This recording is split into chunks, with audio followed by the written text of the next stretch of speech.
तहब्बुर राणा 16 साल के बाद केंद्र सरकार के प्रयास से, भारत के प्रधानमंत्री नरेंद्र मोदी जी की कूटनीति से, डोनाल्ड ट्रंप से, यूएस की सरकार से प्रत्यार्पण करने का प्रयास सफल हुआ।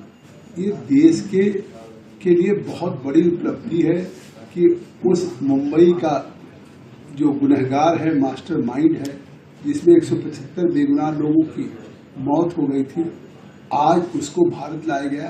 केवल उसकी फांसी की सजा नहीं होगी, अब बहुत से एनआईए के रिमांड पे उसको कोर्ट ने दिया है, तो निश्चित तौर से एनआईए उन तमाम भी राज का पर्दाफाश करेगी कि क्या मुंबई के उस बड़े, जिस तरह से कसाब सहित 9 लोग आए थे और 4 दिन में जिस तरह से आतंकवाद की घटनाएं हुई थी, तो उनमें वहाँ के लश्कर तोयबा का किनका हाथ है, आईएसआई या वहाँ की सरकार या वहाँ की आर्मी। और पाकिस्तान इससे निश्चित तौर से केवल तहब्बुर राणा का प्रत्यार्पण नहीं हुआ, पाकिस्तान पूरी दुनिया के सामने आतंकवाद में बेनकाब हो जाएगा।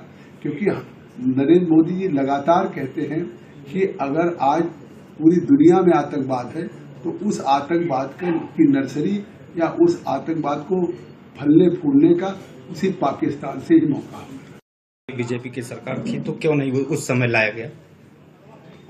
देखिए, केवल डोजियर दिया जाता था। गृह मंत्री थे चिदम्बरम जी, केवल कहते थे कि इनका प्रत्यार्पण होना चाहिए, कोई प्रयास नहीं था। आज एक प्रयास हुआ, तब हमको 16 सालों बाद सफलता मिली है। और कांग्रेस के जमाने में जिस तरह से आतंकवाद की घटनाएं होती, लखनऊ में धमाका आतंकवाद की, अयोध्या मंदिर पे होते थे, मुंबई में इतना बड़ा आतंकवाद का हुआ, आप याद करिए पठानकोट पे हुआ था, दिल्ली में कई जगह हुआ था। तो कांग्रेस यूपी की सरकार में आतंकवाद के घटनाएं न केवल सीमाओं पे जम्मू कश्मीर में या कहीं होता था, बल्कि देश के किसी भी राज्यों में हर आदमी भयभीत था, सुरक्षित था। और जब से बीजेपी एनडीए की सरकार आई है, आज पूरा देश सुरक्षित हुआ, इस तरह की कोई आतंकवाद की घटनाएं नहीं हुई। अरे जम्मू कश्मीर जहां सीमा पार से आतंकवादी आते थे, आज जम्मू कश्मीर में आर्टिकल 370, 35A के समाप्त होने के बाद वहां भी एक पत्थरबाजी की घटनाएं नहीं हुई। अगर कोई आतंकवादी आ भी जाता है तो आता तो अपने चल के पैरों पे, घुटनों पे, लेकिन जाता है लाश के रूप में।